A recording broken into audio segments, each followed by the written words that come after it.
Hello everyone. उम्मीद है आप सब ठीक होंगे और अपनी तैयारियों में मसरूफ़ होंगे और ये क्लास जो है आप लोगों को फ़ायदा दे रही होगी और आप इस क्लास को रेगुलर फॉलो कर रहे होंगे। वीडियो थोड़ी सी लेट हो रही है, लेक्चर लेट हो रहा है क्योंकि बिल्कुल इंतहाई बहुत ज़्यादा मसरूफियत है। तो आई होप आप माइंड नहीं करेंगे और सब्र से काम लेंगे और इंशाल्लाह मैं कोई भी क्लास स्किप नहीं करूँगा। थोड़ा सा लेट से मैं भेजूँगा लेकिन भेजूँगा ज़रूर। तो स्टार्ट करते हैं आज की अपनी क्लास है वोकेबलरी के साथ। पहली जो हमारे पास वोकेबलरी है वो है इंजेन्युइटी। इंजेन्युइटी कहते हैं तख्लीकी सलाहियत या हुनरमंदी। ये the ability to invent things और solve problems in a clever new ways. एक ऐसी सलाहियत जिसमें आप नई चीजें ईजाद कर सकें या कोई मसले जो हैं उनको प्रॉब्लम्स को नए तरीकों से हल करने को कहते हैं ingenuity. The problem tested the ingenuity of even the most imaginative students. ये जो प्रॉब्लम थी, एक प्रॉब्लम आ गई, उसने जितने भी इमेजिनेटिव स्टूडेंट्स यानी जिनको हम समझते थे कि ये जो है हर मसले का हल निकाल सकते हैं, उनकी इस सलाहियत को क्या किया, चैलेंज किया, टेस्ट किया। यानी उनके लिए भी काफी मुश्किल साबित रहा कि वो इस मसले का हल निकाल सकें। तो ये नाउन है पार्ट ऑफ स्पीच में।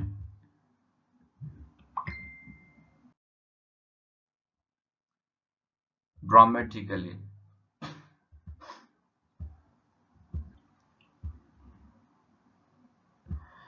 very suddenly and to a very great and often surprising degree। अगर कोई चीज ड्रामेटिकली हो रही है तो वो बहुत अचानक से हो रही है और वो बहुत ही ज्यादा इतने बड़े पैमाने पे है कि वो हैरान कर देने वाली चीज है। तमसीली अंदाज से, तमसीली अंदाज या तमसील अंदाज से का मतलब है कि ऐसी चीज जो आपको हैरान कर दे, अनप्रेसिडेंटेड हो, बड़ी हो, वो होता है। ये एडवर्ब है पार्ट ऑफ स्पीच में। The situation has changed dramatically. अब सिचुएशन इतनी अचानक चेंज हुई या उस सिचुएशन में इतनी बड़े पैमाने पे तब्दीली आ गई कि उसने सरप्राइज कर दिया, हैरान कर दिया। Salvation. Salvation, a way of protecting somebody from danger, from disaster or from loss. किसी शख्स को किसी खतरे से बचाना, किसी तूफान से बचाना या किसी नुकसान से बचाने के तरीकों को कहते हैं सेल्वेशन। उर्दू में इसका माना है निजात और छुटकारा। Group therapy classes have been his salvation. Group therapy classes जो थी वो उसके लिए एक छुटकारा थी, यानी उस क्लासेस से उसको रिलीफ मिलता था। कोई मेंटल परेशानी जो थी उससे उसको आजादी मिलती थी, निजात मिलती थी। Orchard, orchard excuse me, a piece of land normally separated from surrounding area in which fruit trees are grown।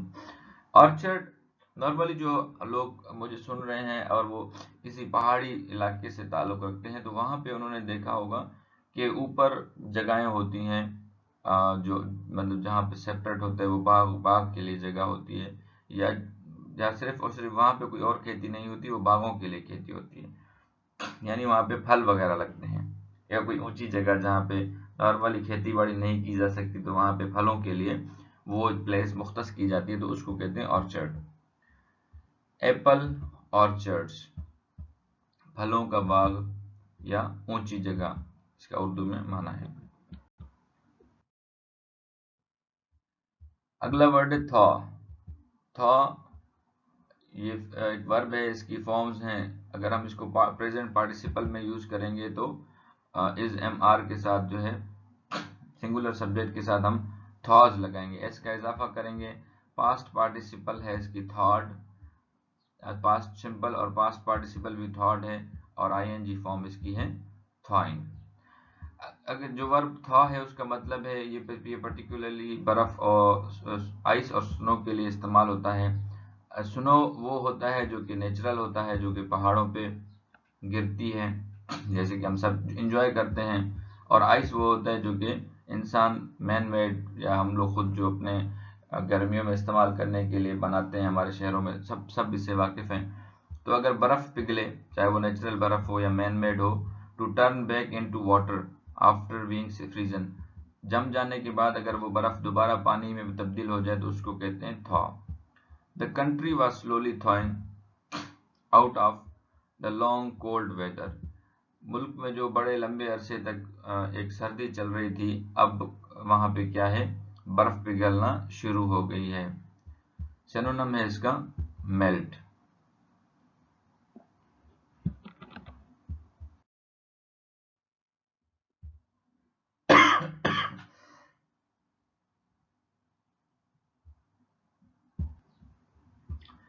हर्टनिंग, heartening making you feel hope. Heartening का मतलब होता है कि कोई चीज आपको पुरउम्मीद बना दे। हौसला अफजा, हौसला अफजा क्या होता है कि किसी चीज को देख के आप में हिम्मत आ जाए, यानी कोई बंदा एक ऐसी मिसाल कायम कर दे जो आप सोच रहे थे कि यार मुझे करनी चाहिए, लेकिन उसने कर दी तो उससे आपको हौसला आ जाए, तो उसको कहते हैं heartening. It is heartening to see the determination of these young people, इन नौजवान लोगों की हिम्मत को देखकर, हिम्मत जो है एक हौसला अफजा चीज है, यानी उनकी हिम्मत को देखकर हमें भी एक मोटिवेशन मिल रही है कि यार ये लोग इतनी मेहनत कर रहे हैं तो हम लोग भी मेहनत कर सकते हैं। या अगर आप एग्जाम्स की तैयारी करते हैं तो अगर आपका कोई दोस्त कर जाता है तो आप ये भी समझ लें कि यार मैं भी इसके साथ ही रहता था, तो वो कर सकता है तो मैं भी कर सकता हूँ। ठीक है, तो ये इस तरह की इंस्पायरेशन या इस तरह की जो मोटिवेशन आपको मिलती है उसको कहते हैं हर्टनिंग। इसका सिनोनिम है इनकरेजिंग। इनकरेज कॉमन वर्ड है, कॉमन यूज होता है कि किसी को हौसला देना, हौसला अफजाई करना। Next word is embrace. Embrace, to accept, the act of accepting an idea or accepting a proposal or accepting a set of belief especially when it is done with enthusiasm। embrace का मतलब है कि आप किसी idea पे, किसी नजरिए पे, किसी प्रपोजल पे या किसी अकीदे को आप मान लें, कबूल कर लें, और वो कबूलियत कैसी हो, आप उसको बड़े जोश और खरोश के साथ कबूल कर रहे हो, तो उसको कहते हैं एम्ब्रेस। कबूल करना, अपना लेना, मान लेना, तस्लीम कर लेना, ये इसके सारे उर्दू में माना है। The country is eager to embrace the modern technology, company जो है वो बहुत ज़्यादा ख्वाहिशमंद है कि वो नई जदीद टेक्नोलॉजी को अपना ले। ईगर का मतलब होता है you are willing to do something.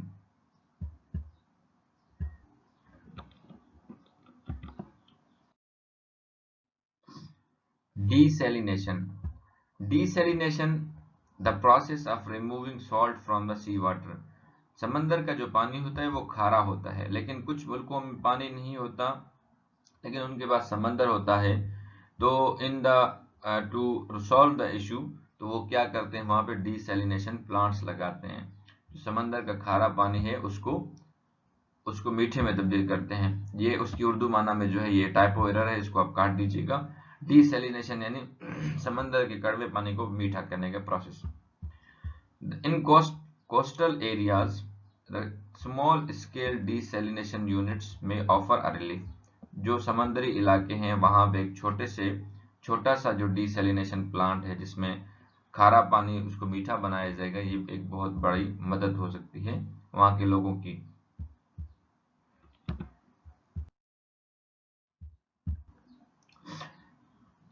तो ये थे जी 8 अब हमारे पास इंपॉर्टेंट वर्ड्स आज के एडिटोरियल में। अब हमारे पास एक इडियम है, उस इडियम को हम देख लेते हैं। बी और हंग in the balance.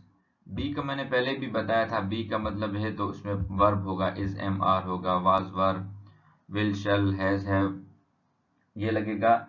Hang in the balance, hang जो है वर्ब है और इसका first form, second form, third form तीनों लग सकते हैं, hang, hung, hung. If something Hanks in the balance, अगर कोई चीज हैंग इन द बैलेंस हो रही तो उसका मतलब है वो क्या होगी, नोबडी नोज, कि किसी को भी ये आइडिया नहीं है कि ये चीज जारी रहेगी मुस्तकबिल में या फिर क्या होगा। यानी हंग इन द बैलेंस है कि एक ऐसी अनसर्टेन सिचुएशन है कि आप उसमें असेसमेंट और आइडियाज नहीं लगा पा रहे कि ऊंट किस करवट बैठेगा, कि एक्सपेक्टेशंस क्या हैं कि किस तरफ जो है चीजें जा सकती हैं। तो उस वक्त हम ये इडियम यूज करते हैं कि hang in the balance.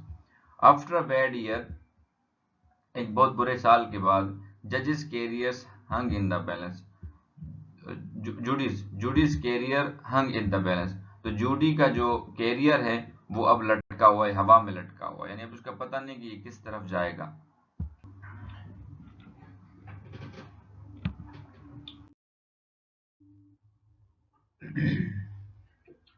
I hope आप लोग को वोकैबुलरी समझ आ गई होगी और उम्मीद करता हूं कि आप इसको रेगुलर फॉलो कर रहे होंगे। नॉर्मली जो स्टूडेंट है वो वोकैबुलरी तक ही रहते हैं, लेकिन मैं आप लोगों को बता दूं डियर कि असल जो पार्ट शुरू होता है लर्निंग का वो होता है रीडिंग से। वोकैबुलरी बहुत अच्छी चीज़ है, वोकैबुलरी के बगैर काम नहीं चलेगा, लेकिन रीडिंग वाले पोर्शन को भी आप लोगों ने स्किप नहीं करना है। तो आप लोग ये अब बात अपने जहनों में बिठा लें कि अगर आप यहाँ तक पहुँच गए हैं तो थोड़ा सा टाइम और लगा के इस लेक्चर को, इस क्लास को कंप्लीट कर लें।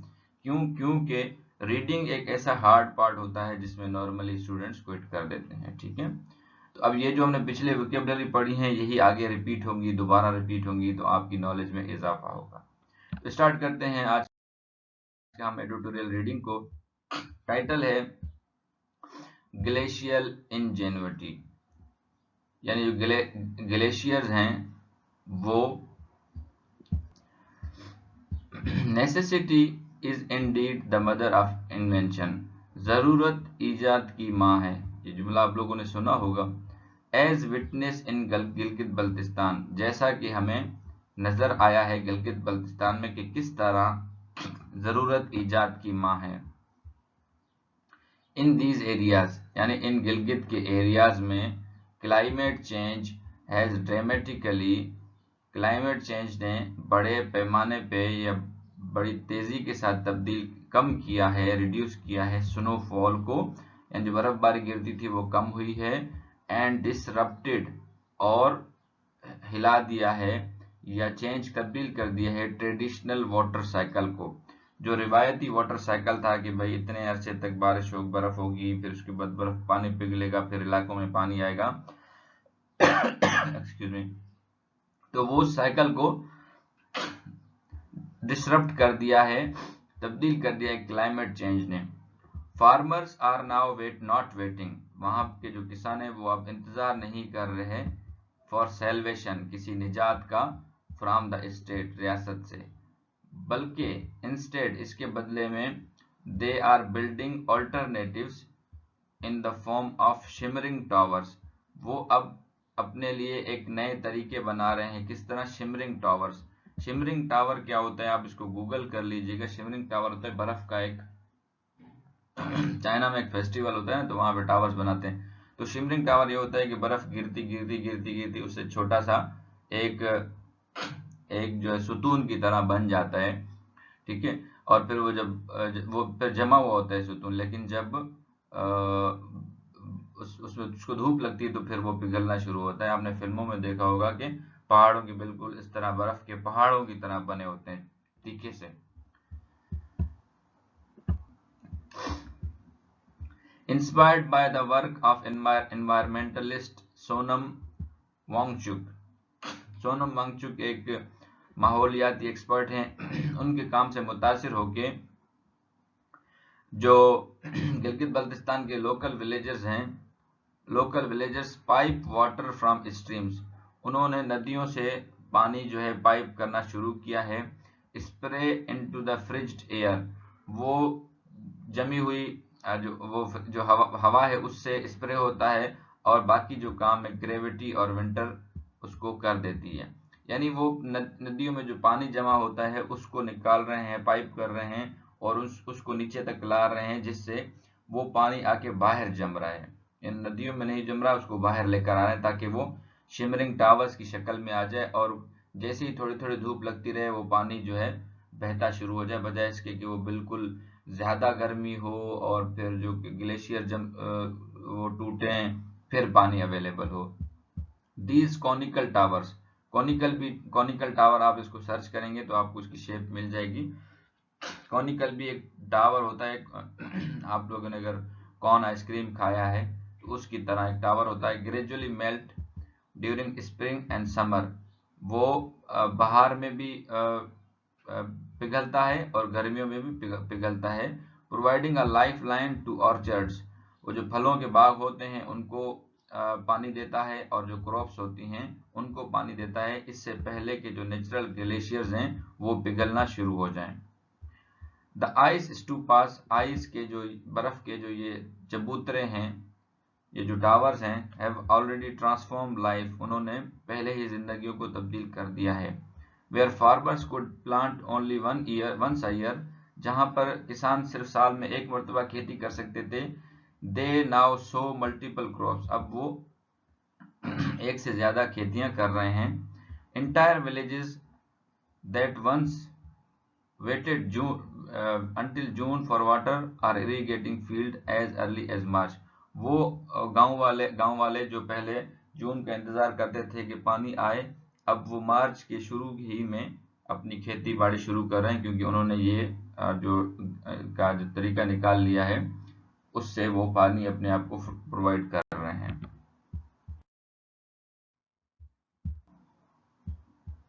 More than 20 villages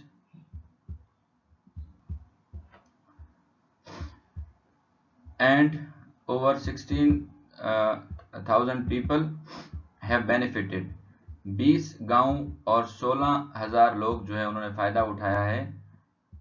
जो ना उससे चीज not through billion rupees mega project, ये जो फायदा है किसी बड़े अरबों रुपए के मेगा प्रोजेक्ट से नहीं हुआ है, बल्कि through community will power and practical knowledge sharing, बल्कि ये जो कम्युनिटी की जो एक इरादा था, कुव्वत इरादी थी, और जो नॉलेज शेयरिंग थी, यानी एक दूसरे के साथ उन्होंने प्रैक्टिकल नॉलेज शेयर की, उससे जो है 20 गांव और 16,000 लोगों को फायदा हुआ है।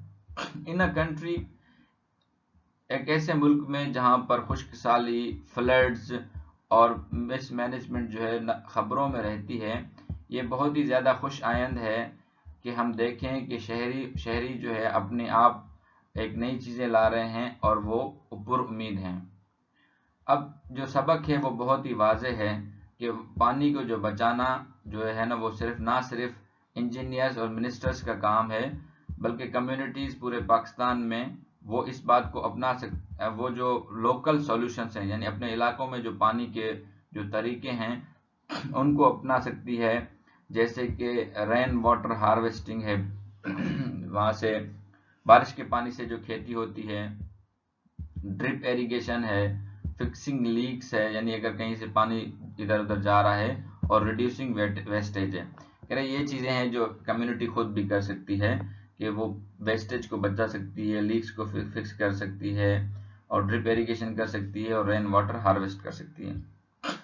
Grey water recycling, grey water ये होता है कि जो वॉशरूम का पानी होता है, नॉर्मली ये प्रैक्टिस में है कि वॉशरूम्स का जो पानी होता है उसको दोबारा रिसाइकल करके उसको पौधों के लिए, और जो वॉशरूम में फ्लश होता है, फ्लश टैंक, उस फ्लश टैंक में जो है वो पानी यूज किया जाता है।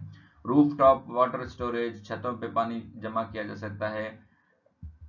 टेरेस्ड फार्मिंग ये होता है, जो हमारे दोस्त रहते हैं पहाड़ों में, उन्होंने देखा होगा एक जमीन इस तरह होती है, थोड़ा सा ऊपर होता है, फिर नीचे होता है, फिर एक छोटा सा टुकड़ा होता है जमीन का, फिर नीचे आता है, फिर थोड़ा सा टुकड़ा होता है, उसको कहते हैं टेरेस्ड फार्मिंग।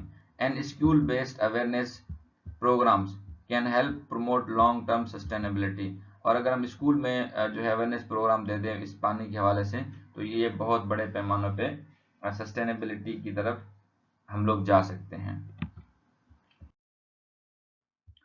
कोस्टल एरियाज में स्मॉल स्केल डिसैलिनेशन यूनिट्स जो हैं वो बहुत मददगार साबित हो सकते हैं। शहरों में जो है इस तरह की पॉलिसीज बनाई जाएं जो वाटर एफिशिएंट अप्लायंसेज हैं, यानी वो अप्लायंसेज यानी वो टूल्स जो पानी कम यूज करें, और reuse of treated water in parks and construction. अगर जो हमने पानी पहले इस्तेमाल किया है उस पानी को दोबारा जो है ट्रीट करके पार्क्स में और कंस्ट्रक्शन के लिए यूज करें तो इसका भी बहुत ज़्यादा फायदा हो सकता है।